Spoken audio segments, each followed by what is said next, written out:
What's going on, my friends? This is King Solomon back at you again with another video. And today is the start of what is known in the United States as Black History Month, right?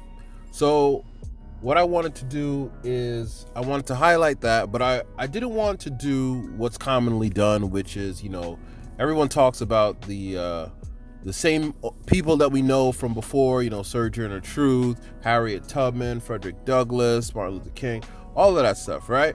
I wanted to get into people that we don't really know too much about, and I wanted to get into particularly men who were builders, men who, even though times were hard, they figured a way to get their business up and thriving, and men who had thriving businesses during hard economic times, through hard social times.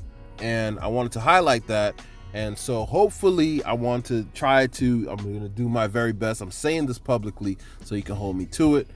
Try to do as much videos as I can during this Black History Month, hopefully one a day, highlighting a different black man that we don't know too much about, who was a producer, who was a builder, and see if we can learn from that, right?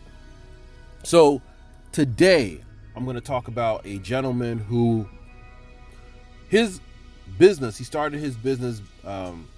He kicked off everything. Well, the business didn't start until probably like in the early 1900s.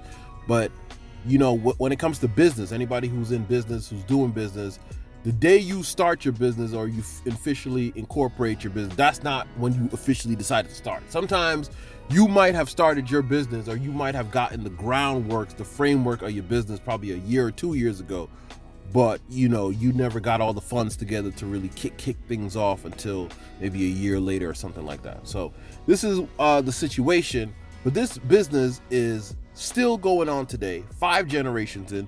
Who is this? This is Mckissack and Mckissack Company, right? You might not know who that is. You may know, you might not know, but the history, it starts 5 generations ago from a former slave who came to the United States from West Africa, from the Ashanti tribe in the late 1700s. His name was Moses Mckissack. So Moses Mckissack, he took on, the slave owner's name, Moses Mckissack I, and the slave owner taught him how to make bricks. So after he got his freedom, he decided to, take his skill and put it to work. He's going to sell his bricks. And so he taught that to his son, who was Moses II. He married a Cherokee woman, had about 14 kids. It's either 14 or 18, but it's a lot of kids. Back then, they didn't have any Netflix, so all they did was chill, right? So that what was going on. They had 18 kids, 14 to 18 kids. And so one of the sons, Moses, he took on the father's trade. He took it a step further and he became a master carpenter. So the father was a brick maker, and the son, he took that brick making trade, he added something to it, and he became a master carpenter. He ended up building spiral staircases, and he, fixed up a hotel and everything like that. I think there was another son, and he was able to, I think he helped to build, if I'm not incorrect, the Carnegie Library at Fisk University. I think I'm correct on that one, right? So Moses, so that man, he had a son, and that was Moses the third, right? Moses the third and his brother. Is this Moses the second? Moses the third. Well, I think this is Moses the third. Moses the third, he has a brother named Calvin Mckissack, and they formalized the company, put it into a construction company in 1905. Calvin and his brother Moses the third, they formalized Mckissack and Mckissack. That's how we have the company, right? In 1922, they were the first African Americans granted permission to take the exam for certification as architects in Tennessee. And so they were licensed in 22 other states. So 1922, they became the first. They took the exam, became official architects. And here's what it is. Yeah, this is it. Those two brothers, their first projects was the Carnegie Library at Fisk University and a high school. And they also, in 1942, got a $5.7 million federal government contract, to build the Tuskegee airfield, right? for the Tuskegee Airmen, as we know from World War II. So this is a big deal, right? These guys weren't doing small time business. This wasn't no, as people like to say, black business. No, this was the real true black business. They set the standard. These brothers got a $5.7 million government contract to build the Tuskegee Airfield. They built the Carnegie Library, right? This was a big deal. So Moses III's youngest son, who was William D. Berry, he took on the family business when his father died. So now we went from Moses I, Moses II, Moses III, then his son, William D. Berry, which is now, this is like the fourth generation now. He took it on when his father died and took over. When his father and uncle died, he became the CEO in 1968. So he was probably already working in the business already, right? So he took that on until the 1960s, and so he went on and brought the company into a further level, right? Now he ended up holding that business, keeping the business until 1988, when I think he got very sick. He had to retire because he got sick. He had a stroke. He had a wife named Leatrice. Can't pronounce that. Leatrice. He had a wife named Leatrice and twin daughters, Cheryl and Daryl, right? So he takes that over. They ended up taking it over. The wife took it over because she was if I can remember, she was a housewife, right? She was just a housewife, helping out the man when he comes home, all of that good stuff, raising the kids. And when he got sick, she had to take over the business because there were other architectural firms coming to her when they found out he got sick and said, hey, sell us the business, blah, blah, blah. She could have took the money and went on, but she thought ahead and said, you know what, I'm going to save this for the future of my kids.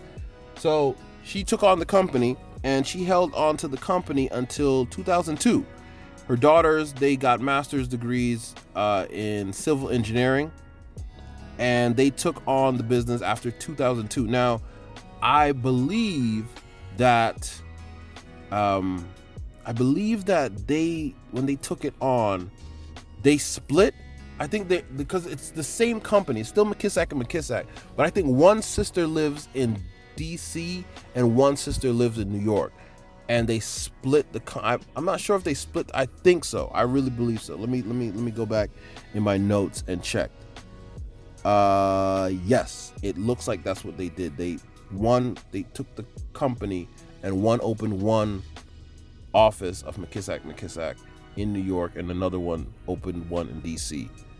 But it's not the same company. So I don't know what went on there. That's pretty interesting.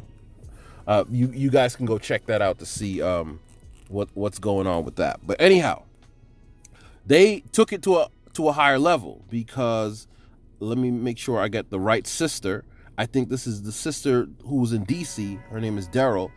She took on projects like I didn't even know this, the Martin Luther King Memorial, the Smithsonian, the African American Museum. She took that project on. And that was built by a black woman. Wow, that's great. She took on the Martin Luther King Memorial. She took on the Smithsonian Museum, and also the sister Cheryl. She took on.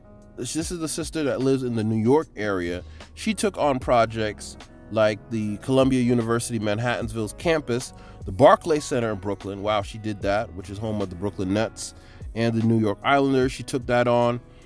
She took on some projects in Philly, and I also believe, if I'm not incorrect, she also took on the Eagles Stadium, which is the Lincoln Financial Field. Anybody who's an Eagles fan, she took on Lincoln Financial Field. So that is great. So these women, they're doing big projects, like really, really big stuff. So, and to think about it, 5 generations down, all of that comes from the work of from one man, 5 generations back, all the way back in the 1700s. Who would have known that from him learning to build bricks, him learning all of those things, that would have taken it to the level that it is today. All those museums, the African American Museum, the Lincoln Financial Field, which is the Philadelphia Eagles Stadium, the Barclays Center for the Brooklyn Nets, and all these other big buildings. Nobody would have known that from him starting off with his dream, that would have taken it to that level. So sometimes, what can we learn from this, right? And from that man starting his dream 5 generations later, it's still in the family to this day, right? And what can we learn from this as men, right? Sometimes you might have a vision, sometimes you might have a dream, and sometimes you might not actually be able to fulfill it, right? But it's just for you to start. And guess what? Your seed, your bloodline, as I talked about in one of my other videos, your seed will pick it up and take it further than you would even have expected to take it, right? This man, William Moses Mckissack I, he just said, listen, man, I have a skill, which is making bricks. Let's make some bricks and we can build stuff, right? And he took it at that level. The son, he picks it up and said, you know what? I can know how to make bricks, but let me also add carpentry onto that. Let me add carpentry onto that as well, right? So he did that and took it further. The other son, they started getting contracts all the way down until now, 5 generations down, they're building large architectural buildings. This is great. This really inspires me. This is very inspiring to know that, number one, it's still in the family to this day, right? The business is still in the family. They didn't sell out. Credit to the wife. Having a good wife is important, to have a good woman in your corner.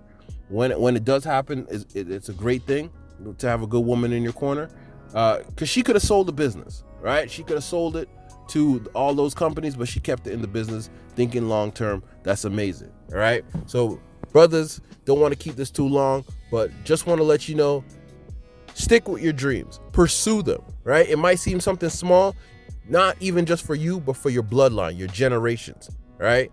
This man, all the way, who would have known that all the way back in the 1700s, his little skill of making some bricks would have turned out to this, right? And that what he taught his sons, teaching his kids his skill, and they took that skill and the next generation built on it, and the next generation built on it. This is literally the what you call black excellence. This is what that is right here.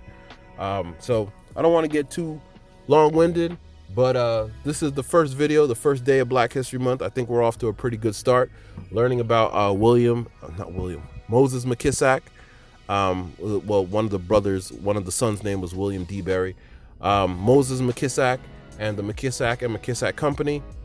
I think we're off to a pretty good start. I don't know who we're going to discuss tomorrow, but hope you stick with me and we check it out. Leave your comment in the comment section down below. Did you know about this story? Did you just learn about this? What are your thoughts on learning on the Mckissack and Mckissack Company? And yeah, let me know. All right, so I'll talk to you later, brothers. And this is a good way to start off Black History Month. All right, so talk to you later, guys. Peace.